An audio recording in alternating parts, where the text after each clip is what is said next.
Please rise for the Pledge of Allegiance.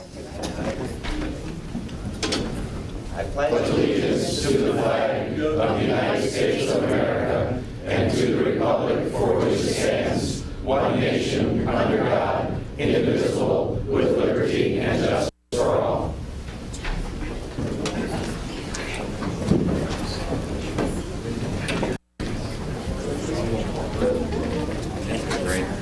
Thank you all for coming. This is wonderful. Let's start with our introductions. I'm Jeff Benson, the current chair of NIRPC for 5 minutes or so, and the president of the Town Council of Beverly Shores. I'm Ty Warner, the new executive director of NIRPC. Brian Snedeker, Mayor of Hobart. Blair Milo, Mayor of LaPorte. Jim Tunn, Chesterton Town Council. Bob Schaefer, President, Long Beach Town Council. John Costas, Valparaiso Mayor. Sean Pettit, Maryville Town Council. Bob Carnahan, Cedar Lake Town Council. Pamela Richard, New Chicago Town Council. Christine Sid, Lake County Council. Anthony Pampone, Union Township Trustee. Diane Miller, Town of Wanatuck Treasurer. Keith Soderquist, Mayor of Lake Station. Jim Simmons, Winfield Town Council. Nick Ledlow, Town Council. Michael Griffin, Highland Clerk Treasurer, returning from sabbatical. Rich Murphy, Michigan City Common Council. Dave Decker, LaPorte County Commissioner. James Snyder, Portage Mayor. Jules Tahura, Mayor White. Bob Clauser, Town of Ogden Dunes Council. John Baylor, Trail Creek Town Council. And Dave Schaefer, Clerk Treasurer for the Town of Munster. Anthony Copeland, City of East Chicago, Mayor. Stan Dobas, Griffith Town Council. Mary Thorne, NIRPC staff. Chet Dobas, Governor's appointee. President of Lake County Commissions. Nancy Adams, Porter County Commissioner. Tom McDermott, Mayor Hammond. Dave Duran, Mayor of City Pro Point. Dave Hollenbeck, Legal Counsel to NIRPC.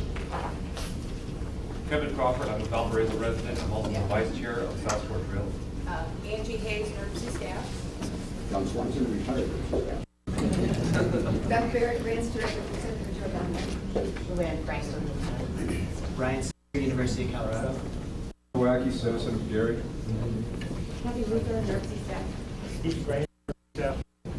Dan Barrs, Executive Director, Northern Indiana Tourism. Diana Lawson, Northern Indiana Tourism, and Executive Director of the Elkhart County Convention of Visitors Bureau. Jack Arnett, Northern Indiana Tourism, and Executive Director of the Fort County Tourism. Lorelei Weimer, Northern Indiana Tourism, and Director of Indiana Dunes Tourism for Porter County. Christine Livingston, Assistant Director for Indiana Dunes. Mitch Barloga, NIRPC staff. Rufus Cornell, Northwest Indiana, Habitat for Humanity. Barb Young, Porter County Community Foundation. Cindy McKee, Laura Bryant, retired NIRPC staff. Sergio Mendoza, Dean of our Coastal Program. Kevin Garcia, NIRPC staff. Sarah Godowski, NIRPC staff. Steven Cesare, NIRPC staff. Jack Eskin, NIRPC staff. Joe Sangonetto, President, Munster Town Council. David Nellens, Munster Town Council. Thad Donovan, President of Smith Donovan Marketing. Carly Smith, video producer at Smith Donovan. Linda Petrowski, Rebecca Sis Williams, Town of New Chicago Deputy Clerk. Carol Carlson, Post Tribune. Brody Melton, Director, Kankakee River Basin Commission, NIRPC staff. Joe Cernovich, Nick. Bill Brown, NIRPC staff.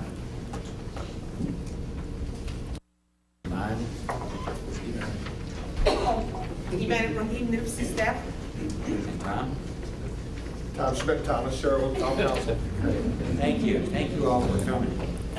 The next thing on the agenda is the certification of appointments. Attorney David Hollenbeck. We have two certificates of appointment this morning. I've looked at both of them, and both of them are in proper form pursuant to our enabling statute, one of which we received from the Board of Commissioners of LaPorte County, appointing Willie Millsap as their designated representative to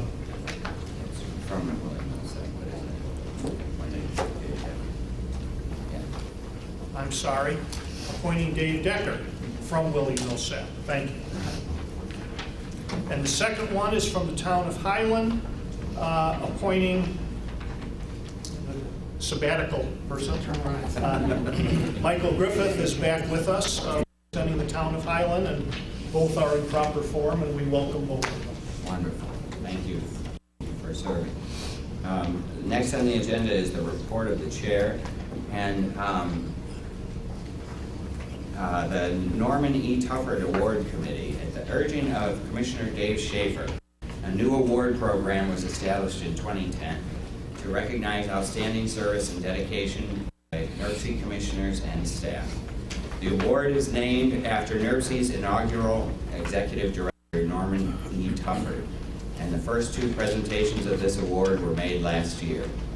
Under the guidelines established for the Tufford Award, a committee is convened each year to consider potential recipients. The three-member committee comprised of the current NIRPC chair and executive director and a citizen member chosen by the chair. The citizen member of the committee was Chuck Oberle, the former mayor of Michigan City and one of the first recipients of the Tufford Award. I was on the committee as well as Swanson, and I would like to ask John Swanson, the former executive director of NIRPC, to come up here and help me make this presentation.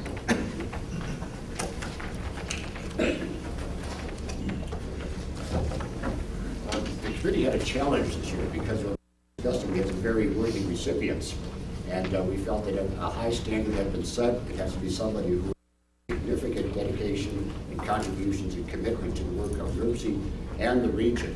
So in true political form, we compromised, but we came up with we feel our consensus choices, and we're proud of the people who have been chosen to be the recipients this year. We have two staff recipients, and the first one is being directed to an individual who worked for NIRPC for more than 35 years and passed away all too suddenly. But this was Hugh Ryan, who started his career as a planner here at NIRPC, moved into finance and administration for the rest of his career, and left a significant legacy of very outstanding financial management and administration. NIRPC was 20 times awarded what they call the CAFR, the Comprehensive Annual Financial Report. He established our financial stability that we enjoy today, that we were able to build a significant reserve, and of course the standards he set in terms of how we manage our fiscal resources carries on with the current staff. So I'm pleased to present this first award posthumously to Hugh's wife, Lauren. I'll ask you to come up and accept it at this time.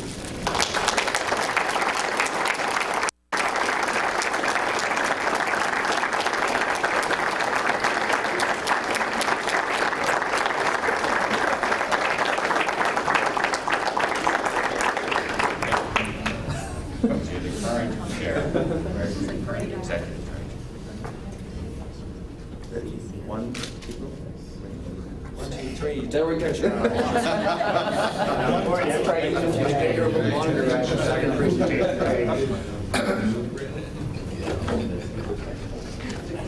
Exceeding even Hugh's record of service was Lauren Ryan, who worked for 40 years for NIRPC, right out of college, an intern, as I recall. She moved into the planning area early on in her career here and became known as the data person. She was the go-to person if you had a question about the census, about employment data, population employment forecast, anything data related, you call Lauren Ryan. She not only had that reputation region-wide, she was a major contributor to all of the Quality of Life Council indicator report except the last one, when she had retired from NIRPC the year before. So I'm pleased to present the second staff award this year to Lauren Ryan.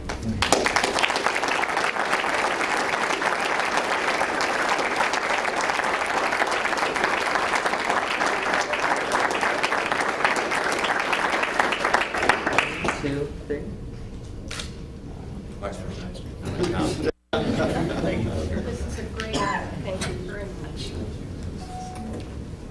And appropriate enough, Norman Tufford hired both you and Lauren. We also had two commissioners that we felt had to be recognized this year. Again, this was consensus choice. And I'm very pleased to make these awards. The first one is being awarded to Chuck Bilbus, who after 40 years in the legislature,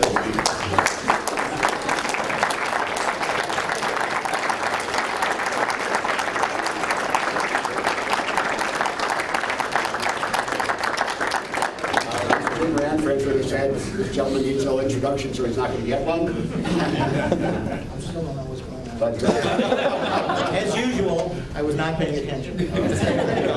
Chet not only served 40 years plus at the General Assembly, but he's been on the NIRPC staff for decades. And when I came into NIRPC 8 years ago, this was my mentor in terms of how to work with the General Assembly and get things done. He shepherded the last several NIRPC bills through. He was the sponsor of both. And obviously, he has just been a tremendous advisor to all of us, and we value your counsel, Chet. I'm so glad you're in the region. Please accept this Tougher Award from us. Thank you so much.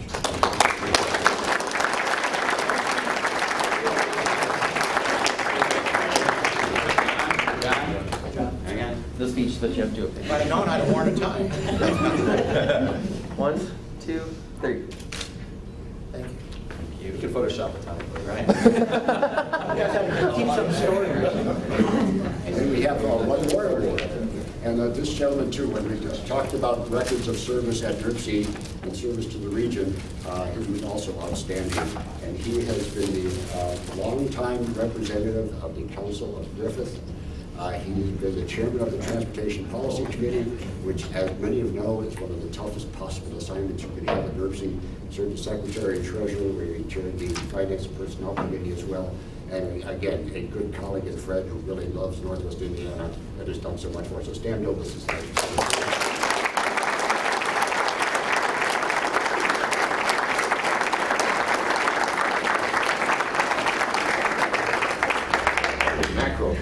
You got it over again. Okay. Let's shake his hand. Yeah. Oh, yeah. Okay. Pretend like we like each other. Here we go.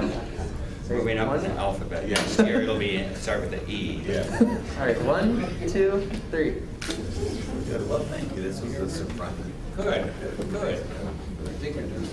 And to memorialize the recipients, we have also got the North Lee Tougher Award plaque, and the nameplates will be added right after this meeting. So thank you. Thank you for your service on the committee. Thank you.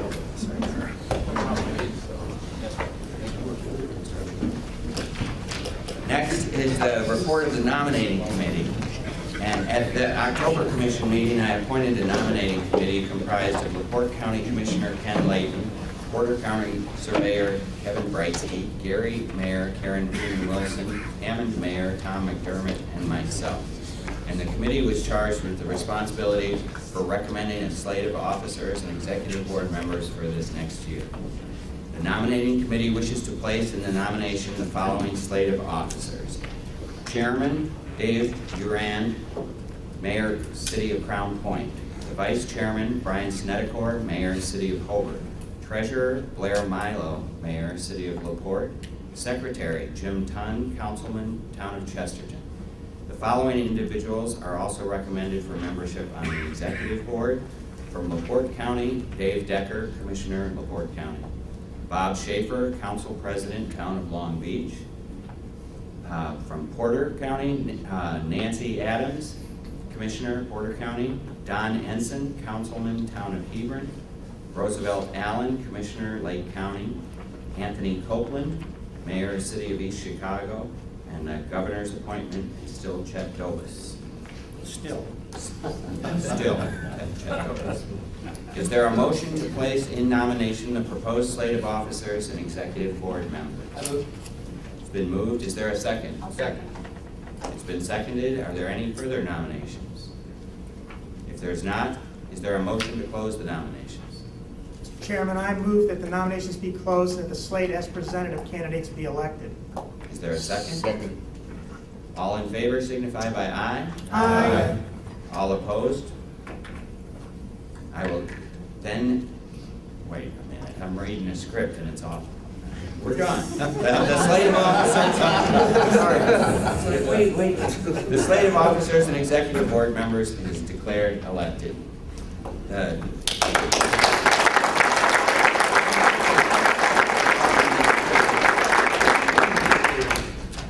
At this time, I'd like to offer the gavel to the new chairman and there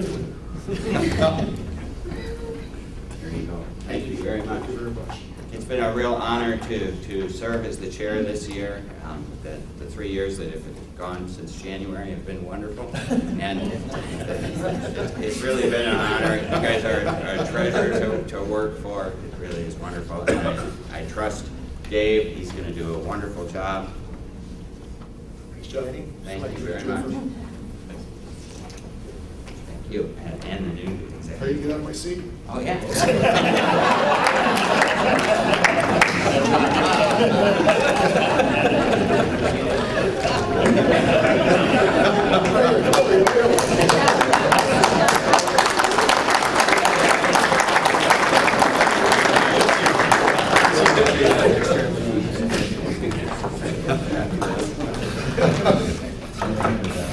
Jeff can appreciate that joke as much as anybody. Well, thank you, and I'm honored to be here. There's a long history of great leaders that sat in the seat, and I just hope that as the year goes on, with the ability to work with everybody here for a region, that's our only goal here, is to make the region better. And each time we walk through those doors and we make those phone calls or answer those emails, that's our only objective. And I'm hoping to be able to carry that torch that's been passed on by Jeff here. As the incoming chairman, 2012, this is kind of like the state of the city or state of the NIRPC. But going back in 2012, we had over 19 different NIRPC commissioners that were appointed to the commission. So that was a high number of turnover to come through, and that's very challenging to get everybody, whether it's their first time being out or returning back. And Jeff did a great job of managing that and bringing that together, working with John Swanson. And that was another milestone that took place in 2012, was that John decided to retire. Well-deserved. He's put many years in his career and has led NIRPC to the status where it's at today. And so that was another thing that took place. So under Jeff's leadership, he had to make a search committee to find the next person that would basically carry that torch. And the committee did a great job. And we're very excited about the hiring of Ty Warner as the new director coming into 2013. NIRPC also has 2 commissioners that are now serving with the National Association of Regional Councils, more commonly known as NARC.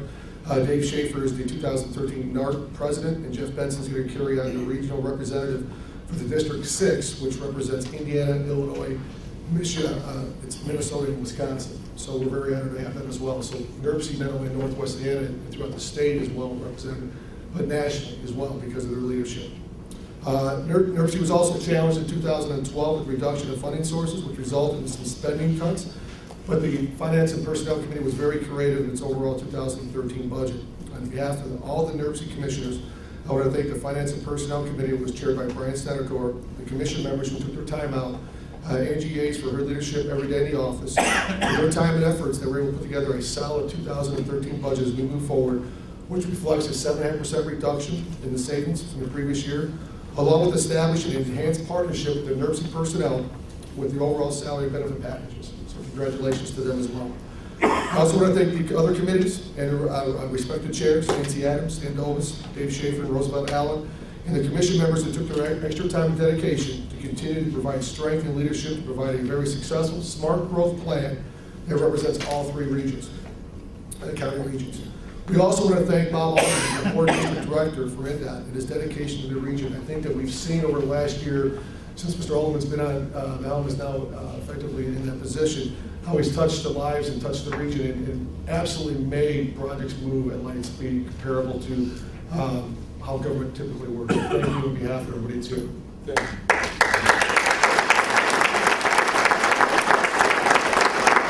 I look forward to working with our new Executive Director, Ty Warner, the new elected Executive Board, all the NIRPC staff, and all the commissioners as we continue to work together to build on our past successes and unify one strong voice for the future of the region.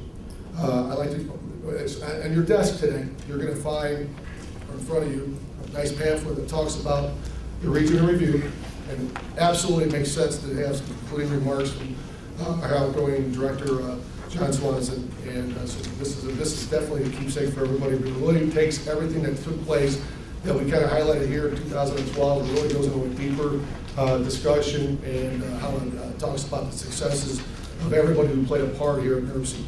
And it truly was, 2012 was truly an award-winning year.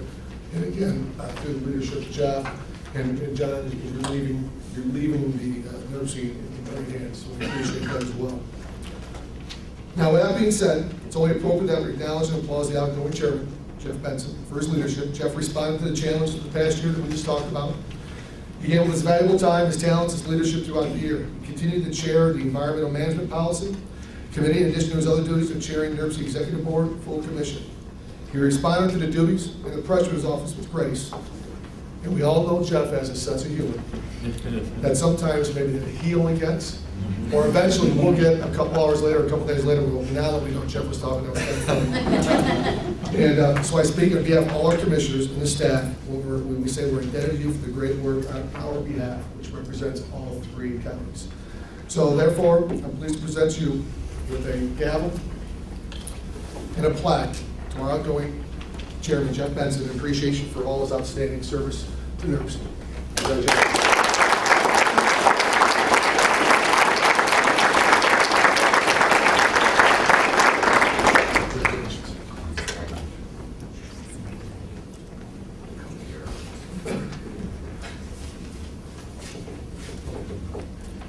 One of the things that I know Jeff did a great job was making sure the meetings were long.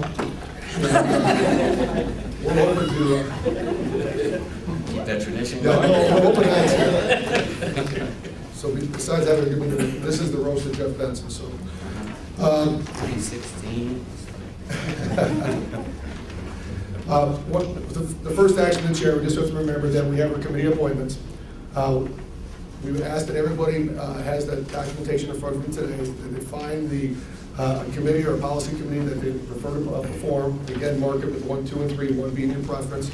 And we ask you to review this form and pick out, like I said, your first and second choices for the committee for next year.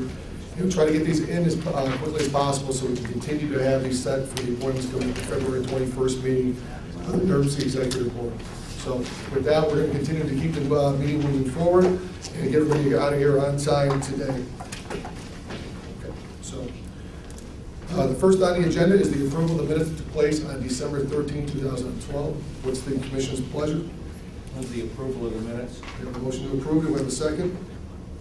Second. We have a second. Any discussion? Corrections or deletions or additions to the minutes?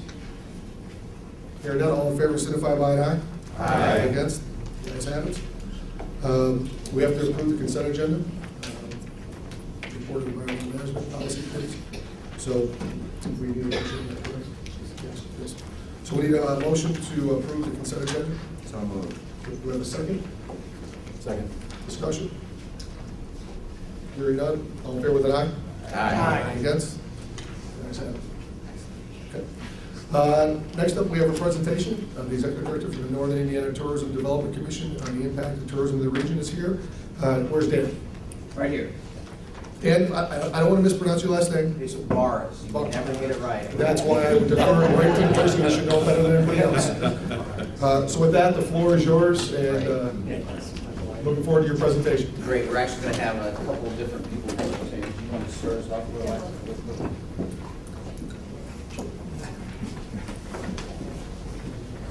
Again, my name is Lorelei Weimer, and I represent Indiana Youth Tourism as the Executive Director. And I just want to thank Jeff and NIRPC for allowing us to have a few minutes on your agenda today. We belong to an organization that I think is probably one of the best kept secrets, not only in Northwest Indiana, but in Northern Indiana. And it's an organization that's been around over 20 years. And the person who is the brainchild for this organization is Diana Lawson, who is the Executive Director for Elkhart County Convention and Visitors Bureau. And I was fortunate to be a part of that effort 20 years ago and see this group evolve. We have a very successful partnership, and we wanted to just give you an overview of who we are and how we've been able to last over 20 years, which is kind of an incredible feat in and of itself, especially when we came together on our own. So with that, I'm going to turn it over to Dan Barrs, who is our Executive Director, and Diana to tell you and share our story. Thank you. Actually, it's going to be Diana, so. And Dan, we're kind of doing a tag team thing here, if you don't mind. We want you to know, first of all, we're going to be very respectful of your time, so we're moving forward to tell you our story pretty quickly. It's really an honor for me always to tell the story about NITDC because we started with such a simple beginning which was just really distributing brochures. We were approached by the Indiana Toll Road to take over the responsibility of distributing brochures along the corridor. And we took that and came together as a group, 7 of the counties along the Indiana Toll Road, to start talking about not only doing the brochures, but also what relationships would we have to establish in order to do more. We immediately saw the opportunity that we could do something that was really special and unusual for tourism at that time, because there wasn't any regional tourism organizations in the state of Indiana. So we approached, this is during Governor Evan Bayh's administration, we approached the administration, talked to the Indiana Department of Commerce. They funded us for 3 years, and we formalized our organization, hired professional staff, and worked with the Indiana Department of Commerce for the first 3 years to get ourselves established. I think that really added a lot of credibility, and for us really got us off on the right foot.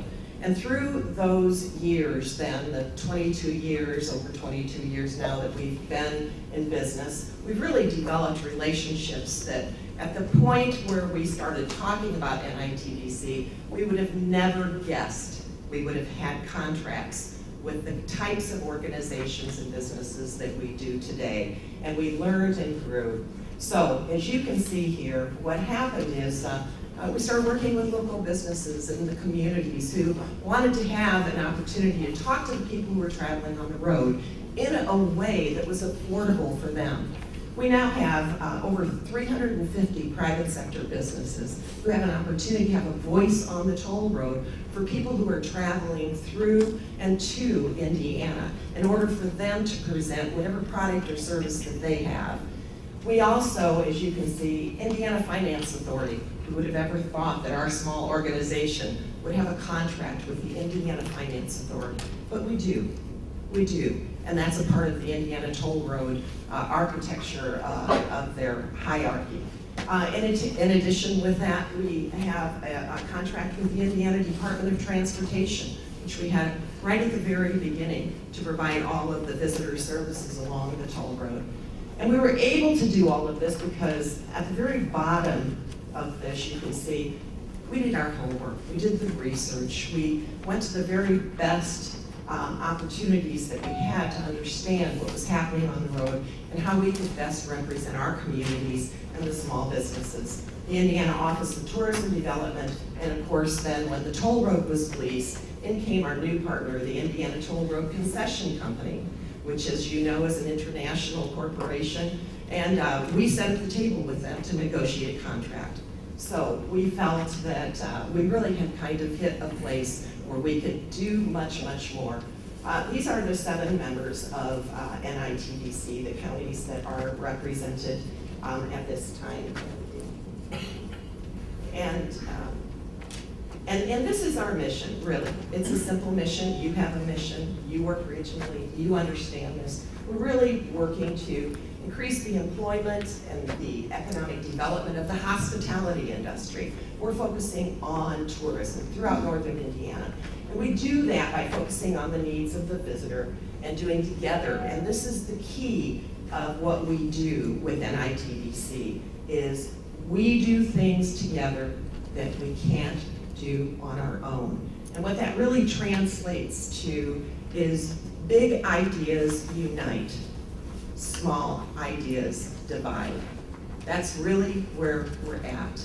And so we've developed a filter system that allows us to work through what projects we do collaboratively.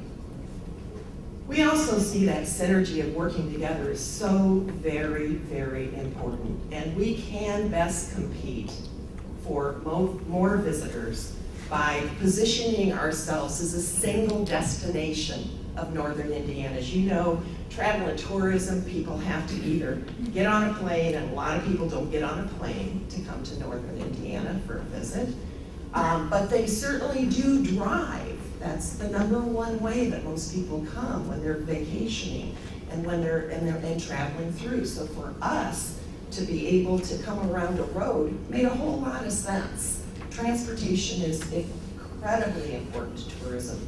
I'm even wearing this little bike that I was given. And it's the same thing. I mean, once they get to our area, they want to explore it. And they can do that in a number of ways, either walking, biking, all of those kinds of things. But we really thought combining all of our resources, destination marketing organizations could do better. And then going out, finding our private sector partners, our strategic partners, developing integrated programs that move us ahead and allow us to build this regional brand was really, really important. So, the next thing is just really the leveraging of resources. As you know where we're sitting, Chicago's a huge market for us. Chicago media, one of the most expensive medias in our country. And coming together, each of us could, invest and be able to get the word out about our northern Indiana region, but also be able to brag and talk about the communities that we represent as well. That's the other part of NITBC, is that we don't have to give up anything in order for it to be relevant to us, because we can talk about those kinds of important, attractive, wonderful things, our cities and towns and the activities that we have within them, individually as well as collectively. So I'm going to turn this over to Dan. He's the marketing expert on NITBC to talk about why we're doing what we're doing with the target markets. Thanks, Diana. And Diana talked a lot about the fact that, we combine resources, and that's really necessary. As we looked at, starting back in 1998, after we'd already been in business 7 years, and we kind of focused on the toll road, we really saw the opportunity to really work at the next stage and really become the focus of our organization is to become a marketing organization for North Indiana tourism. And as we sized up the situation, we said, boy, it's one of opportunity. We have 32 million people that live within a 3-hour drive of North Indiana. That is a great opportunity. And we saw that we had these great media markets, and Chicago, with their 11 million people being right at our doorstep. And again, to the research that Diana talked about, our research showed that in that Chicago market was they were spending their money. That's our core market. But we also that we had challenges. And back in 1998, I can tell you, there was virtually not $1 spent in the Chicago market. And when I went around and asked Indiana tourism, talked to our attractions, talked to our CBDs, the answer I kept getting is, it's too expensive, we can't afford it. And I just sat there and I said, we can not afford not to be in that market. And the challenge was we have Michigan, we have Wisconsin, and Illinois that Chicago market can choose to go to.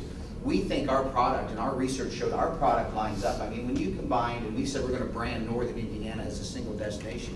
Hey, when you put the Indiana Dunes next to Michigan City, LaPorte, and the casinos, the iconic Notre Dame, Amish country, Shipshewana, the lake experiences we have in our other counties, that product is strong. And when you bundle it together, we have the product to compete with Michigan and Wisconsin as far as drawing visitors. What we didn't have is the money to get our marketing message out. And so that's where we developed the model. We have to come together and unite under one brand with one message and buy our media together. And so there wasn't a single entity that could do that. But when we used our research and we went out and provided the leadership, we were able to pull together the 350 businesses, Indiana Office of Tourism, who has a budget then of about $4 million, now it's about $2 million. And that we're going up against states with Michigan and Wisconsin with $10, $20 million budgets. We really became a quasi-state tourism office for Northern Indiana is what we have become over the years. And so we put these programs together, research-driven, and we started putting the marketing out there, and by taking money from 20, 30, 40 different people at a time, we now had a budget big enough to go in there and compete and be in the Chicago market. So we put together the Chicago base specifically. We got in the Chicago Tribune travel section, put together an ad that branded Northern Indiana as a destination. Our ads ran on right beside Michigan's and Wisconsin's, And it told about all of our experiences, and we had partners that could buy in alongside of us. So again, we were leveraging dollars with other partners, but under a common brand and under a common strategy.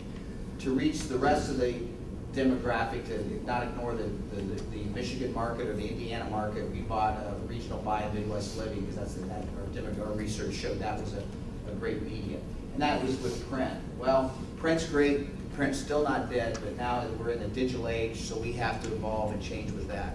So over the last few years, we've really developed and refined our offerings. It includes a lot of digital initiatives, certainly with the website, email marketing campaigns, social media, and so we are constantly trying to stay on the cutting edge with that. I'll talk to you in a second about, well, one thing we did, just real quickly, is we did a $250,000 website development that instead of 7 CVBs in the regional organization, each going out and doing their own website, we said, let's do one website architecture build, and let's share the cost 8 ways. So we ended up with 8 state-of-the-industry websites, one for each of our 7 members, plus one for the region, and we split the cost, so everybody had to spend $30,000 or $40,000 rather than $250,000, and we ended up with one of what's been considered one of the dynamic travel websites in the industry. Diana talked about the toll road. Again, we're trying to engage those travelers on the toll road. We're coming out with a new program with this interactive kiosk that we're going to put in the toll road, where people will actually be able to see our offerings, up-to-minute offerings. They're actually going to be able to send deals and offerings to their cell phones and to their iPads and everything right from the travel plaza. We're excited about that. We're going to launch that in 2013. We see the travel plaza as a chance to tell our story about Northern Indiana. We do that through a series of signage that we have in the plazas. And it's, again, just another way to get 12 million people walking those plazas every year. And when they leave there, we want them to know that Notre Dame has all these great, that Indiana has all these great experiences, and not to have them leave the state and not know that all these great things exist in Northern Indiana. Real quickly to wrap up, we have these tourism development initiatives that kind of connect the 7 counties together. We developed Northern Indiana Art and Earth Trail that stretches across the 7 counties. And there are 150 artisans and small businesses that are part of that trail. We partnered with Midwest Living to develop a Northern Indiana foodie trail. Food's hot right now. People travel for food. They like food experiences. So we put that together, and we promote a foodie trail where people can come and go to these great locally owned restaurants across the 7 county region. So in closing, I want to talk about, the return on investment. Is this stuff working? Our research definitely shows that it is, and we wouldn't be able to continue to engage our partners if it wasn't working. Our programs, our partners are staying engaged. They continue to invest in programs that we develop, and they look for us to provide that leadership and that expertise for those programs. That leveraging we talked about, because we're able to pull these small budgets together. Again, I told you our state tourism office budget this year, working budget, is $1.4 million. We are engaging and making $1.8 million worth of media placements by combining the budgets of hundreds of different people together under one brand. We were able to make that possible. That would not happen if we did not exist and were not providing leadership. The outcomes from our economic impact numbers: $2 billion annual economic impact in visitor spending. That's 20% of what the state reports of the $10 billion. 12 million toll road travelers reached annually, where we're getting our story and connecting with them and trying to get them off the road and spend their money in Northern Indiana instead of just blowing through the state and traveling to Ohio or Illinois. 27,000 jobs created, $573 million in tax revenue collected from visitors, and this is the number we're probably most proud of. We've shown a 4.7 annual growth rate in visitor spending since 2002.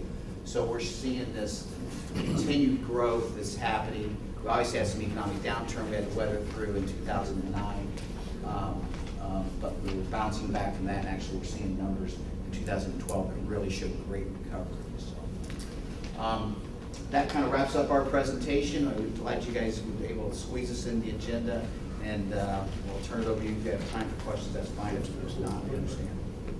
I know you quickly put up the different counties as part of the consortium. I didn't see Lake County. Why is that there? You know, our membership has evolved over, it started off, originally there were 7 members, and they were the ones all along the toll road. A few in the mid-90s, Kosciuszko and Marshall, 4 and 6 up there, came on board. And I don't know, 5 years ago, Lake County made a decision that what their goals and objectives were for their bureau didn't line up with what we were doing. And they still participate in a number of the programs that we offer. Yeah. So They buy into the programs that we offer, but they choose not to be a member of the organization, and that, I mean, it's, you know, it's a volunteer membership. They can choose to be. But they are engaged in some of the activities. They buy into the activities, so they're, we would consider them one of the partners, because they buy into what we offer. And They so see Lake value County- in it. And They Lake don't County, sit at the and Lake table County for whatever. businesses also are part of Yes. the 350 part of it. Certainly Lake County and Steuben County businesses are definitely buying into our toll road program. And all of our marketing initiatives are open to them. So it's nobody's shut out just because their county doesn't have a seat at our board table. Thank you. Yeah. You seem to focus on automobiles traveling here. Do you have any statistics on people that come in groups on buses? Yeah, I'll let Diana talk about that because they're actually, her county is very active in that. Yeah, I think that's a good question. There are so many motor coaches that travel just like cars, you know, travel across the toll road. Some of them are, we use the term transient, so they'll stop and, you know, use a service, a restaurant or a hotel or whatever. We don't have an exact number of those types. We've not done that because each of the counties have pretty much taken group motor coach as their own individual initiative. And we haven't done it at the regional level other than to help provide an image for Northern Indiana that each of the CBPs then can use. I know they do come to casinos. They do. On buses, and then my concern is, once they get here and they're on a bus, how do they get around? And I wonder if you have ever, you know, studied that or thought of an alternative for like regional busing, funding or anything. Just wondering if you've ever considered that. Yes, we have, and there are a number of different marketing initiatives that are in place now because, as you said, people come on a motor coach, but they have other interests, so they may not all want to be driven to the same place at the same time. So each of the counties are kind of coming up with their own initiatives on how they address it. We are in Elkhart County, I can tell you that, because motor coach is a big part of what we do. Someone else have a question? No? Oh, You guys are an umbrella organization then, right? You're over the top of the individual convention and visitors bureaus? Yes. Are you funded? I know like Lake County Convention and Visitors Bureau is funded with tax money. Are you guys funded with tax money also? No. So they pay you basically to be the umbrella? We are funded through, only if you're a member and you buy into the programs you would use if you're a CBB. Mm-hmm. But we don't get any tax of any kind to fund NITDC directly. Yeah, and the board of directors is made up of the executive directors of each of the 7 CBPs. Gotcha. So it's really an organization that facilitates them accomplish. The way I look at it, I like to talk about it, NITDC simply allows our member CBPs to accomplish their individual strategic and business plans where collaboratively where it makes sense, and then they accomplish the rest of their business plans at their own level where it makes sense. And they control what we do because they have the vote. They direct what we do as a Do you think Lake County suffers because we're not part of this organization? Excuse me? Do you think we suffer because we're not part of this organization? I think Lake County CBB needs to make that determination themselves. We don't need Well, I mean, that. I'm an innocent victim. We have a lot They of are places. still, you know, as we said, they are still buying into our program, so they obviously see value in what we do. And the services that we offer, the collaborative services that we offer. You know, it's something that they have to decide whether or not it's important to them. We don't want to judge them in any way. Our organization, quite frankly, it's just about, that last slide, is about respect. we respect each other and respect each other's decisions about how they want to operate. And so we're all friends. They make their own decisions. Yes. If Lake County was to become a part of it, would they have to pay a membership fee? Well, yes, the same as each of us. And what is that fee? $3,500 for the membership. $35,000? $3,500 for the membership, and when you are a member, you commit to a $35,000 cooperative program, of which marketing fee, of which we all sit around the table and decide how we're spending that money. Yes, Sean. Are any local chambers of commerce members? No, they are not. They are not? They are not. Could they become, though? Well, you know, I suppose they certainly could if they wanted to. We haven't been approached by a chamber of commerce yet. So it's a matter of they apply for a membership, and we have a filter system that every organization has where you go through and you say, you know. You're saying in lieu of a CBB for In lieu of Lake County, and I know Mayor McDermott, the Lakeshore Chamber, Mayor Uran and I are members of the Crossroads Chamber, 675 members in Crossroads Chamber. Maybe something we want to bring up to our board. Originally, we had a Chamber of Commerce, we had an economic development organization from counties at that time 22 years ago that didn't have CBBs in place. And so yes, there has been a history of those, but we only have like one representative for the county sitting at the table. But yes, that could happen. Yes. Are each of your CVBs funded via the same method? Yes.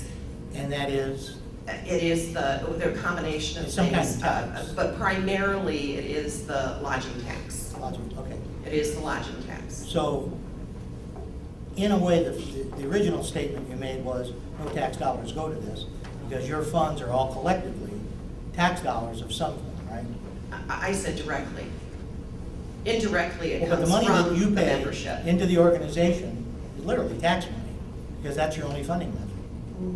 Are you talking about NITDC? What? Yeah, you pay $3,500 Yes. plus $35,000 Yes.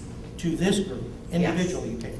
Yes. Those are tax dollars you're paying. Yes, they are. And So we tax would dollars use being those same used. dollars for any I was confused. organization that we'd be a member of, right? I mean, the state association. But right? those are tax dollars that contribute. Right. Okay, yeah, thank you. I believe they also have private dollars coming from the businesses as well. Yeah, exactly. So it's like kind of a combination of private, public partnerships. Yeah, there's much more that comes from the private sector than. But keep this moving along. Yeah, Appreciate you coming in. Thank you for the time you gave us. Your presentation, if you can get that to Mr. Warner, then, and if any commission member would like to have that information emailed to him, to have it for your own knowledge, Glad to do that. I said he'd be having it available, so. All right, thank you very much. Thank you.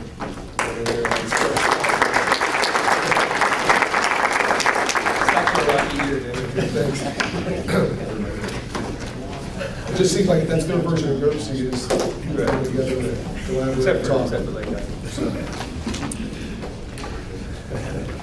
Moving right on, we'll go right to our Finance and Personnel Committee, chaired by Brian Snyder.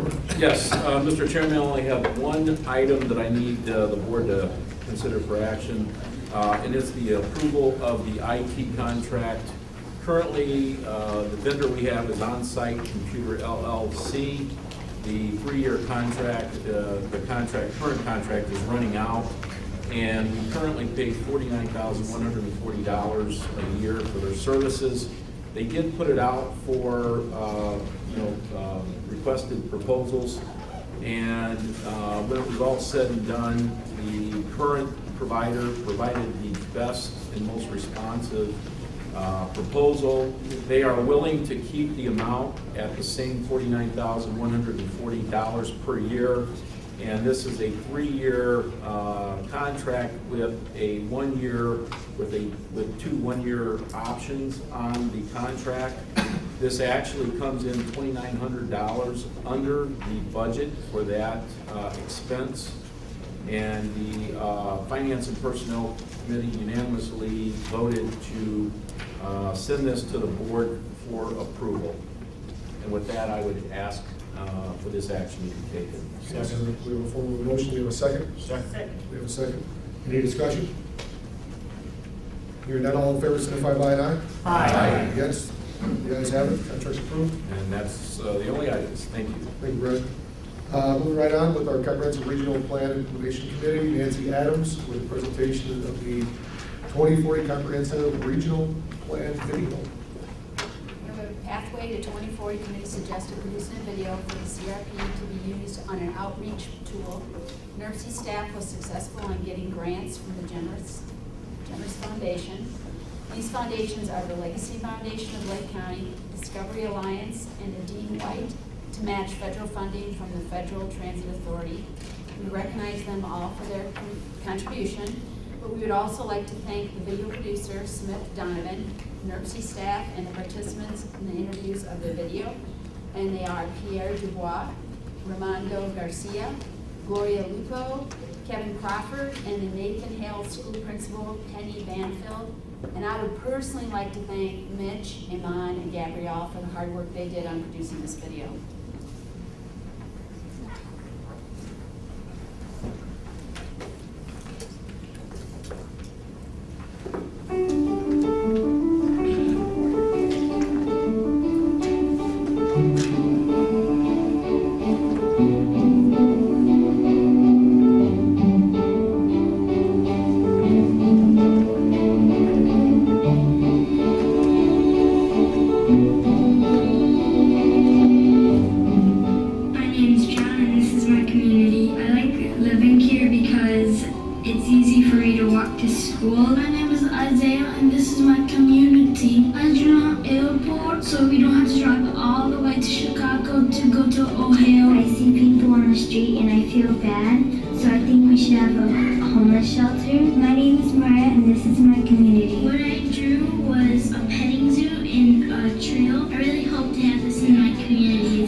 Indiana draws on a rich history of economic accomplishment and unmatched natural beauty.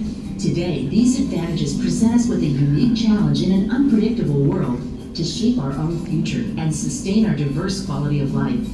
To rise up to this challenge, complex decision-making across a number of broad issues is necessary. In essence, a blueprint of our collective desires must be developed to remake Northwest Indiana as a vibrant, revitalized, accessible, and united region, one where we all can appreciate and enhance the beauty of where we live and work. Consensus building on our future starts here at the Northwestern Indiana Regional Planning Commission, where stakeholders routinely gather to discuss issues of regional significance and partner to create a better future for our communities. Hundreds of attendees have gathered at events such as the Forum on the Future for Northwest Indiana. 2 years of discussions on the opportunities and challenges in Northwest Indiana contributed to the 2040 Comprehensive Regional Plan, which was adopted by the Commission in June of 2011. The region expects to grow by 170,000 people and add 80,000 new jobs by the year 2040. The plan covers 5 major areas of focus, which include growth and conservation, transportation, environment and green infrastructure, human and economic resources, and stewardship and governance. Let's learn about growth and conservation. The key physical recommendation of the Comprehensive Regional Plan is growth and conservation, which aims to preserve and enhance our existing communities by concentrating growth within municipal borders. Like my downtown in Valparaiso, I can walk to a lot of the things that I like to do, especially the restaurants. There's a very nice new park there. Having more places like that where you have compact mixed-use development would be a good thing for the region. Advancing towards this goal, the development of livable centers within growth and infill areas is fundamental to achieving the preferred regional strategy for land use, transportation, and environmental balance in Northwest Indiana. Investing in our lakeshore communities is vital. The Marquette Plan represents a visionary initiative whose goal is to create a livable lakefront, attracting residents and investments through the development of landmark projects. Our success as a region depends on rebuilding and reinvesting in our urban areas. A number of strategies have been proposed to accomplish this goal, including making smarter land use and transportation decisions, encouraging a mix of housing types near job centers and transit routes, building green cities with trails and greenways, working together to incorporate the comprehensive regional plan into local planning efforts, preserving the region's rural character and agricultural economy, including urban farming, and creating livable centers that inspire new growth. Let's learn more about transportation. Regarding transportation, the plan emphasizes increased efficiency of dollars and infrastructure, improving existing roads and expanding our transportation options. Since World War II, our regional roadways have served as the primary mode for transportation. Over the decades, this has strained our road network with automobiles and heavy truck traffic. The comprehensive regional plan calls for a new way of thinking to increase efficiency on our roads by advancing congestion management strategies and improving system safety. Beyond our roads, public transportation options must be expanded, incorporating fixed route and on-demand buses, commuter train and paratransit services. Taken together, these modes will strengthen the plan's livable centers concepts while promoting mobility and accessibility for all. Advancing aviation options continues to fascinate our regional leaders as a true economic engine driving future prosperity. The Gary Chicago International Airport is ready to serve as the Chicago area's third major airport, with plans on the table for multimodal access to the site. Since the early days of the railroads, Northwest Indiana has served as a hub of national freight transportation. Our robust network of rail, water, and truck freight infrastructure offers our region an excellent opportunity for economic growth through new multimodal facilities and improved logistics. What I would really like to see is that people who want to get around from place A to place B have an option other than driving. Further enhancing our transportation options, Northwest Indiana is rapidly becoming a premier destination for bicycle, pedestrian, and water trail users. An expanding network of off-road trails have developed over the last decade, with many more miles planned. Residents are enjoying a newfound appreciation of the oldest and cleanest means of getting around. A revived appreciation of the regional water routes for recreation has emerged as well, with both Lake Michigan and the Kankakee River serving as prime outlets. Let's learn about environment and green infrastructure. With an eye toward our valuable ecological resources, building a regional green infrastructure network will strengthen the environment's ability to sustain us.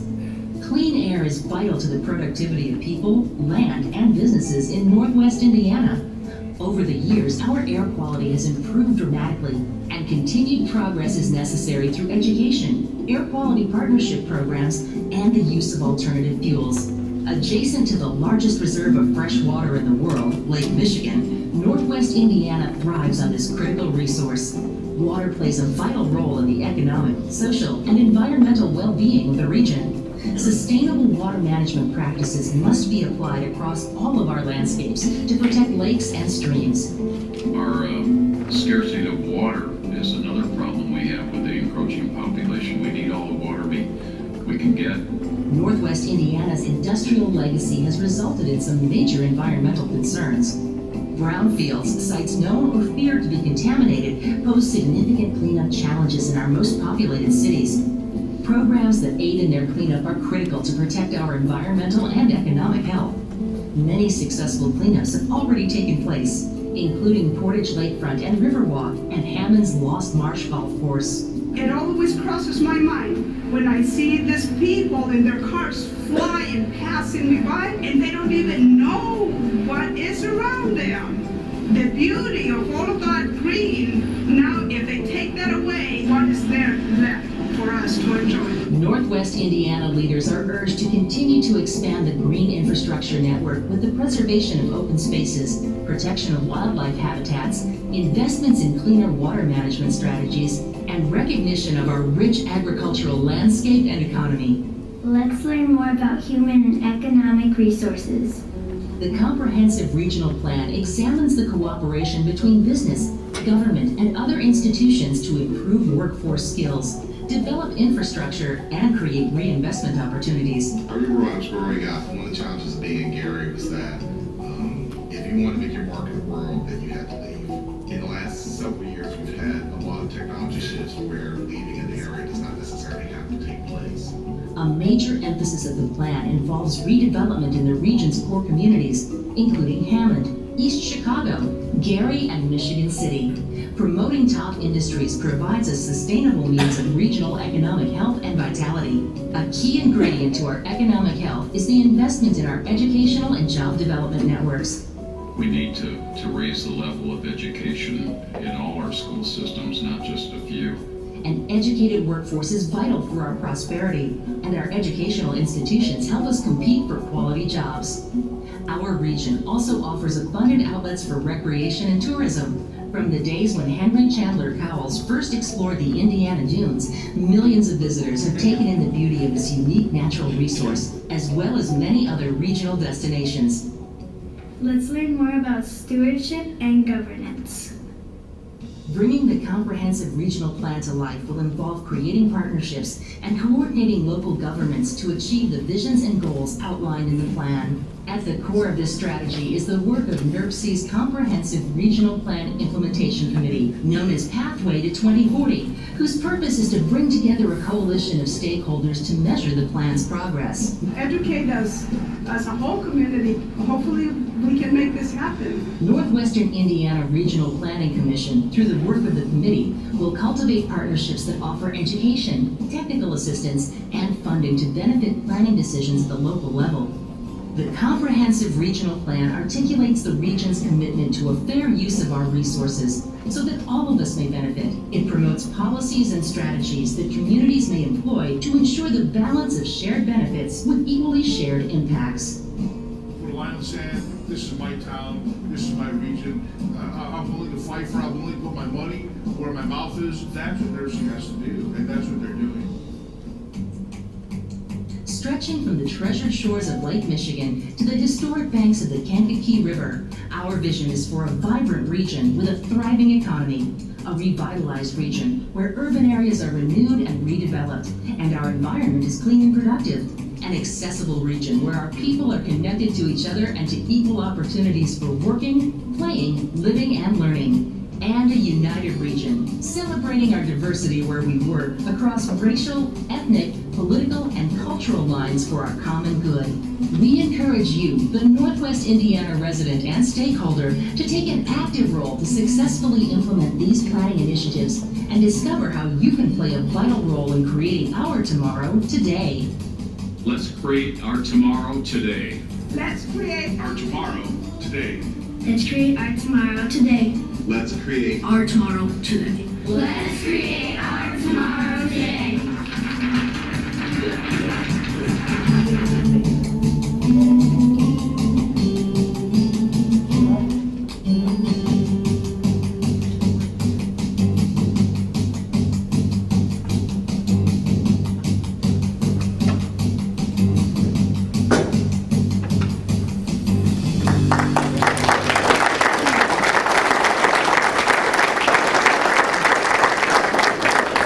Well done, very nice. Any comments, questions of Nancy on this, or Mitch? One thing, yeah, Commissioner Adams, I just want to recognize two people that you saw in the video, a couple stars that joined us. And this is Smith Donovan, they did the video. Kevin Crawford is here, the bicycle rider dressed to the nines in his outfit, and Sarah DuBois from Gary. So thank you for joining us. Thank you so much for joining. And one last thing, the actual creators of our video, we have Thad and we have Carly from Smith Donovan over here, and they're wonderful to work with.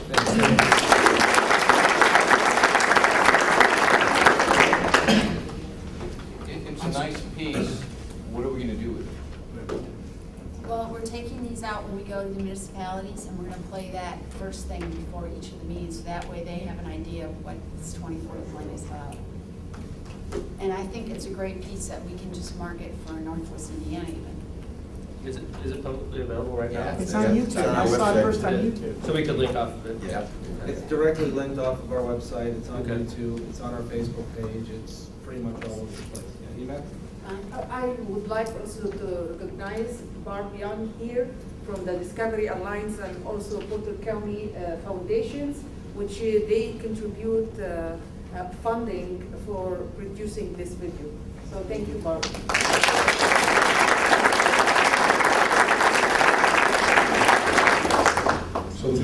Bill? I just want to follow up on that. I think we've invested a lot in this. We need to have a deliberate plan to get in front of a lot of people. I mean, there's chambers, there's rotaries, there's Kiwanis, because it's a powerful tool, but you can't just throw it on YouTube and think a lot of people are going to watch it. So I really think we have to have a deliberate plan to methodically get in front of all these groups and use it to its highest capacity. Perfect.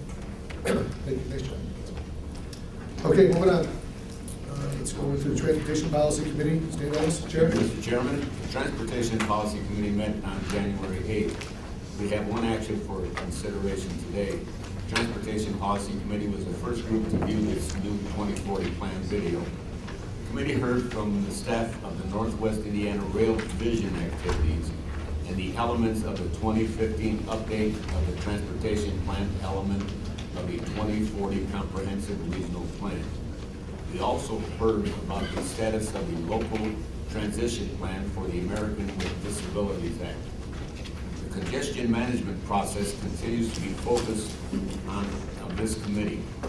This month we discussed the congestion of US 30 near the Illinois state line, which will lead to part of the required analysis of alternatives to the proposed Ileana Expressway.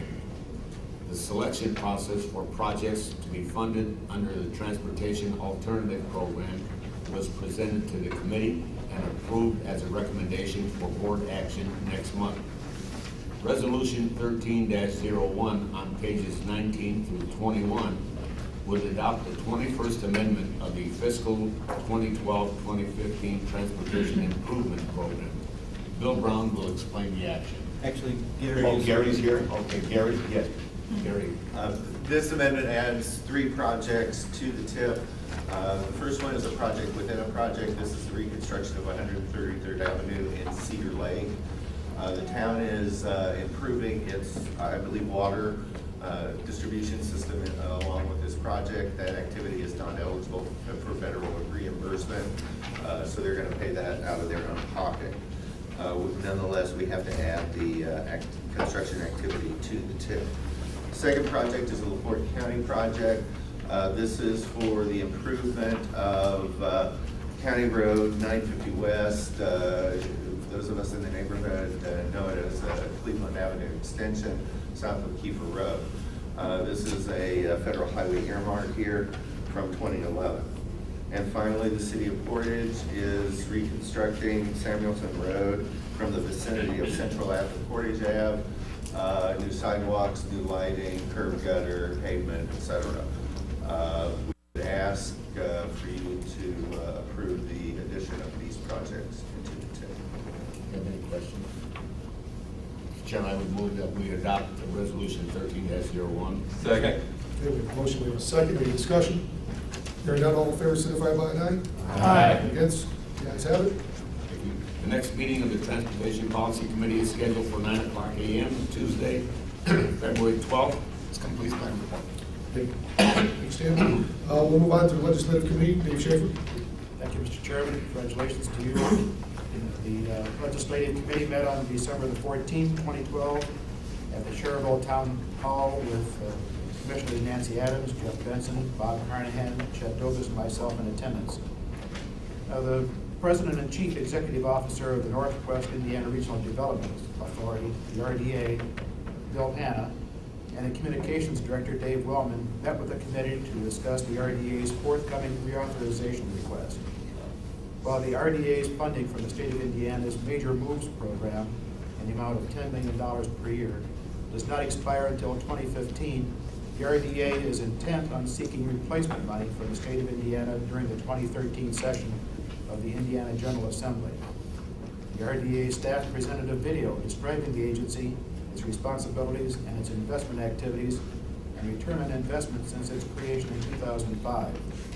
Committee members were able to ask questions and raise potential concerns regarding the RDA's mission and accomplishments to date. Committee members emphasized the need for the RDA funding to be used for projects which would create jobs and expand economic development activity in Lake and Porter counties, especially focused on the Gary-Chicago Airport and the West Lake commuter rail expansions. It was noted that an excellent working relationship between between NIRPC and the RDA, and a number of joint activities are currently underway. The committee asks for the support of the RDA's forthcoming request to the Indiana General Assembly to reauthorize state funding for the agency as referenced in the position statement on page 23 in your packet. And I move adoption of that position statement. I'll second. Given a motion and a second, any discussion on that action? Hearing none, all in favor, signify by aye. Aye. Against? The ayes have it. Thank you. Continuing, Mr. Chairman, the committee recognized the outstanding cooperation and assistance which has been forthcoming from the LaPorte District of the Indiana Department of Transportation under the leadership of Bob Alderman. During Mr. Alderman's tenure, he has been a regular and active participant at NIRPC meetings, and he and his staff have been especially responsive to the needs of our local governments. The committee feels strongly that Bob's leadership and accomplishments should be acknowledged and that he should be commended and retained as the Deputy Commissioner of the LaPorte District Office. Bob, you're a breath of fresh air, and your efforts are truly recognized and appreciated. Thank you. The committee recommends the adoption of Resolution 13-2, commending Mr. Alderman for his outstanding service and requesting his retention as the LaPorte District Commissioner, and I move adoption of Resolution 13-2. I'll second that. We have a motion and a second. Any discussion? We have thirds and fourths. If I may, you realize that this has gone from a foster child relationship to an adoption, and you can't give me back. We hope not. Probably not working out. So I so appreciate that. I appreciate all of you. As I was watching, if I may. Absolutely. As I was watching the video of the 2040 plan,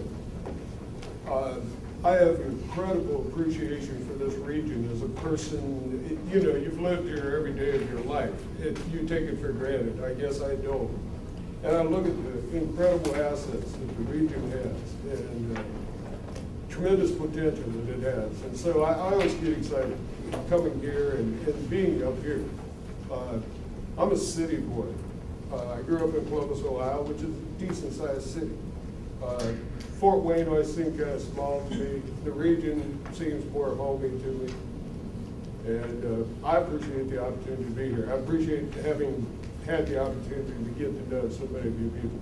And I look forward to working as we go forward together to accomplish good things. I'm pretty much apolitical. I don't look at politics. I look at need and try to meet that need.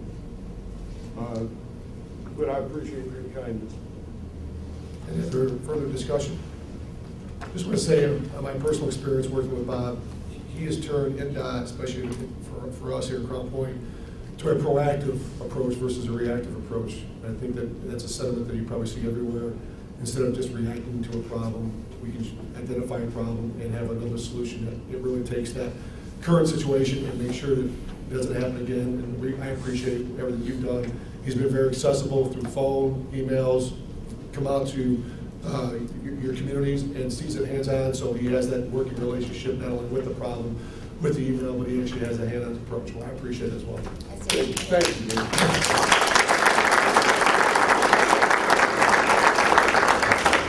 If there's no other discussion, all in favor with the support of this retention, signify with an aye. Aye. Against?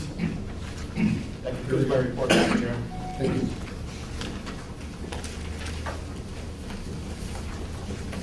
Well, let's get the floor. We got a report from the LaPorte District Director. I guess what the hell am I supposed to say after that? We're in winter operations right now. I want to point out, just as a number for you to look at, in the NIRPC bailiwick, if you will, of Lake Porter and LaPorte County in 2012, of all federal and state dollars for transportation, we spent just under $67 million. We're going forward with a pretty aggressive program for next year. If there's things that you need, issues that you need dealt with, it's kind of a busy time right now because I'm going through performance for the whole organization up here. But if there's things that you need, if there's things that we can help you with, if you have questions, if you want to get on our agenda to try to accomplish something, get in touch with us. We're open to working with everyone here. As I said before, politics are not the issue, accomplishment and success is. And I look forward to working with all of you. Question. Yes. Do you still have 2 districts, or are you just in ours right now? Hey, I am yours. Okay, you're not in the Fort Wayne area anymore. I'm back in Fort Wayne only to solve any complex political issues because I know all the public officials in Northeast Indiana. They have a problem. They find it's easier for me to deal with some of the political people there than some of the NDOT staff, and so I go back and handle those things. But by and large, my total area of responsibility is here. I've had some other opportunities come up as of late, and in the last few months, I think my choice is to stay right here. Any other commissioners who have questions of NDOT? Mr. Altman? Oh, if I may add, Chet, I cannot overemphasize how valuable Chet Douglas is to this organization and to this area. I've known Chet for going on 37 years. He has been an incredible advocate in the legislature and in state government for this area. And just seeing the recognition of that today, just needed to mention my appreciation for Chet. Chet's been incredible for the area. You all agree with that as well? Chet left? Yes. Yeah. Is that what he said if he wasn't here? I don't want him to know I think Thanks, Bob. Appreciate you Thank those you. comments. We're moving on to the Northwest Indiana Economic Development District. Roosevelt Allen is the treasurer. Thank you, Mr. Chair. Good morning. The Economic Development Strategy Committee, it's the SEDS Strategy Committee under the Economic Development District met on January 7th. We met on January 11th, and we met on this morning at 8 o'clock on January 17th. For some of the new members, new commission members, I'd like to say that under federal public laws 105 to 393 of the Economic Development Administration Reform Act of 1998, for local units of government to qualify for EDA assistance under its public works, economic adjustment, and most planning programs. So in order for you to be able to get your planning grants and operations grants under the EDA for projects, proposed projects, you must be part of our SEDS, Comprehensive Economic Development Strategy documents that we are required to submit to the EDA. Also, we have to have this Comprehensive Economic Development Strategy document submitted and approved to the EDA in order for Northwest Indiana to be approved and designated as an economic development district by the EDA. We met at those meetings and we hired a consultant, Janet Cypher, and she is assisting us with the SEDS update, which we have completed, and she is also assisting us in applying for an operations grant. We received a planning grant from the EDA. We've completed the requirements in terms of the planning grant. We're closing out the planning grant and we're submitting documents to be reimbursed because that was a reimbursable grant. And now we're applying for an operations grant, which is a 3-year grant, which allows us to hire our own staff, which is to your benefit because once we're able to hire our own staff, the units of government that need to make application to the EDA for planning grants, operation grants, you'll be able to come to us and we will be able to assist you. So that will be really important to the smaller units of government that don't have the human resources or staffing to do that, that may want to do economic development projects in their area. As I indicated, we have updated the SEDS. We fulfilled those requirements, which was to do a SWOT analysis. We revised our goals and objectives. We have 42 projects that have been submitted into the SEDS and scored from the different units of government. We have scored those projects, and some of the scoring criteria is unemployment, per capita income, population growth, project type, project readiness, environmental impact, number of jobs created, and the dollars from the private sector investment. We have our website, it's up and running, and so any of the units of government, you can go to the EDD website for any information that you need. You can go to the EDD website to get the required forms if you have a economic development project that you want to submit into the SEDS. You can do that from the website, or any additional information that you need you can get from our website. New projects can be submitted at any time because we update the SEDS in real time, so we're constantly updating the SEDS. Our next Northwest Indiana Economic Development meeting will be Friday, January 25th, at 9:30 a.m. In the morning. It'll be here, so you're all invited. If there's anyone who wants to come out to the meeting, you can come out. The Northwest Indiana Economic Development District, that's a public-private partnership. Some of the members are from the private sector and some of the members are from the public sector. Mr. Chair, that concludes my report. Thank you. Any questions for me? Okay, moving on. Other business? Is there any other business needs to come in front of the full commission this morning? I'm not sure if it's other business or public comments, but being immediate past chair, I wanted to make sure that I thanked all of the NIRPC staff for all of their support over the last year and continued support, including the attorney. They've done a great job, and I wanted to make sure to invite everyone to the reception that's going to be in this room tomorrow from 4 to 7 to say goodbye to John Swanson and hello to Ty Warner. It's a potluck of various culinary delights from our region that the commissioners are bringing and or contributing to, and it's going to be a wonderful reception, 4 to 7. This is the public comment section. If we have the public here, all you do is state your full name and address for the record, please. Yes, thank you, Mr. Chairman, members of the commission.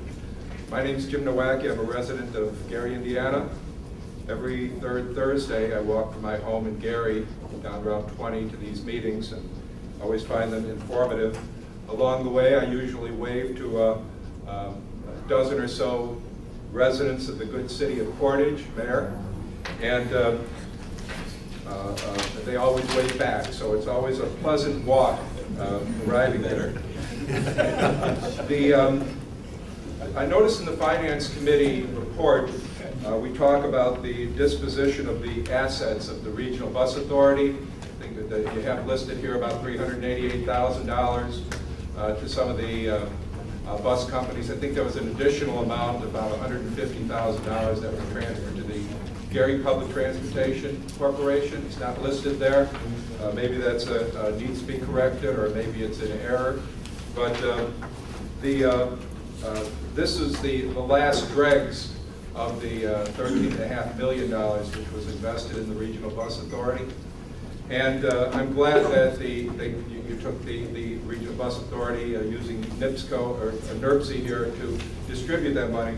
But there is one other important asset that was not distributed, and that's the authorization as a regional bus provider.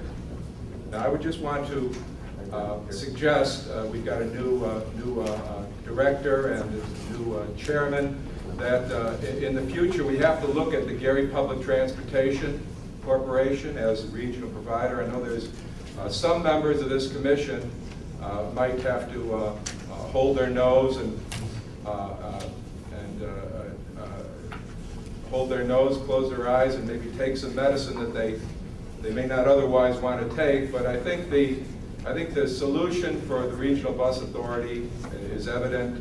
We've got a great provider in the Gary Public Transportation. We've got some irreplaceable assets that are part of that organization that can be built upon.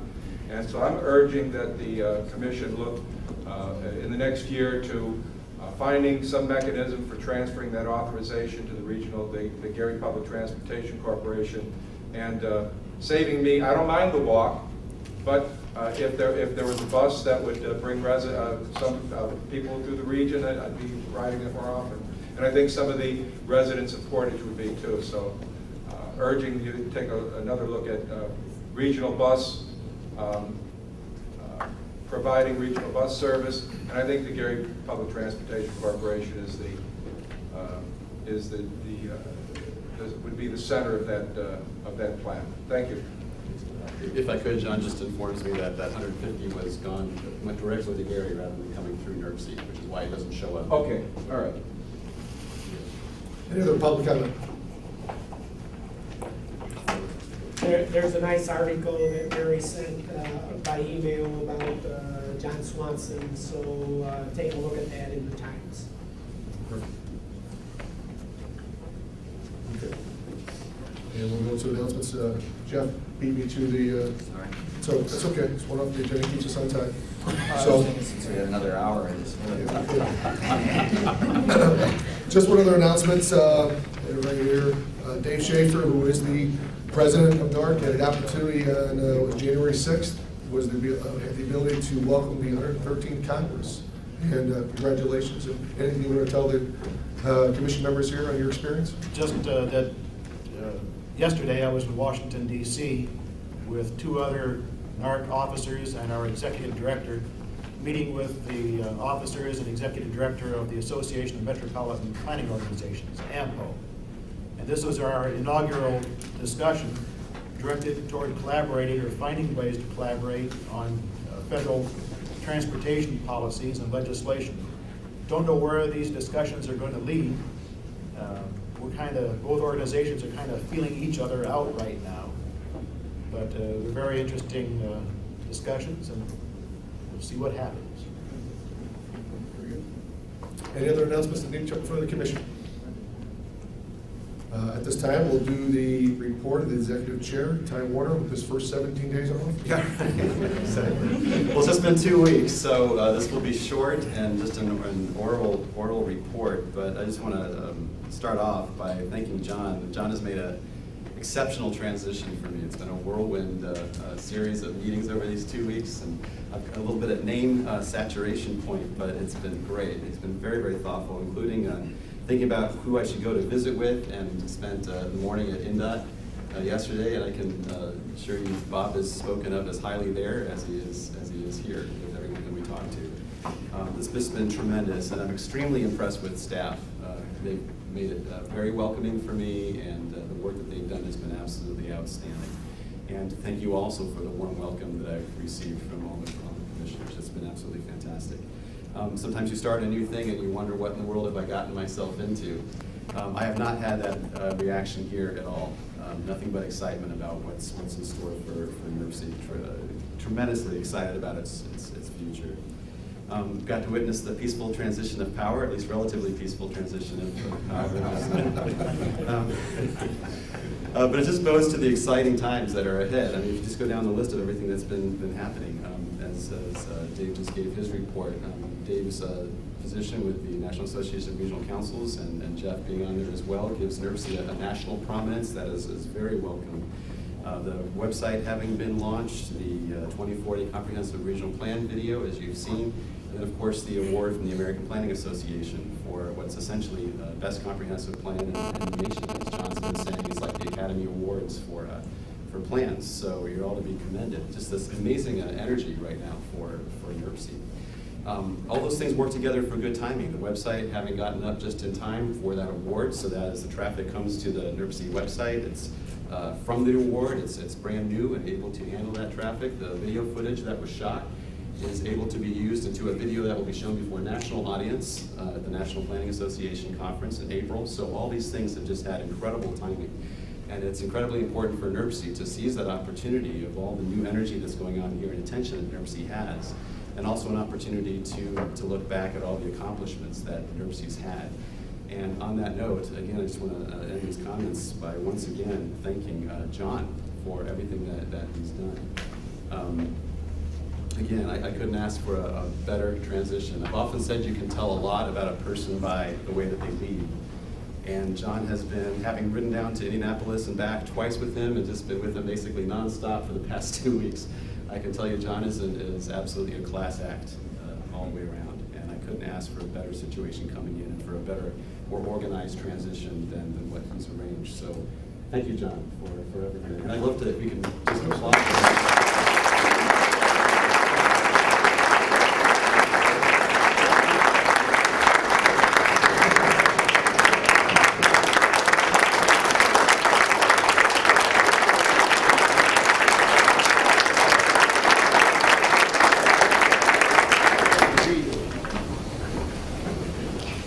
I just want to say one more thing. So after these 2 weeks and everything that's been lined up and a bit more going on this month, I'll be I've met with all the team leaders of staff, and we'll be cycling through to meet with all the staff individually. And then I want to continue to cycle out and go all across the region and be able to get to all points of the NIRPC region. So that's the plan. And until that time, again, look forward to seeing you tomorrow. I hope as many of you as can come as possibly can. Look forward to talking to you more and also celebrating John's efforts here over the past 8 years. So thank you. Perfect. Just one more closing thoughts. Make sure you get your committee appointments in, because if you don't, we'll find room for you. And then those meetings are mandatory and must attend. So with that, do we have a motion to adjourn? Second. In favor with an aye? Yes.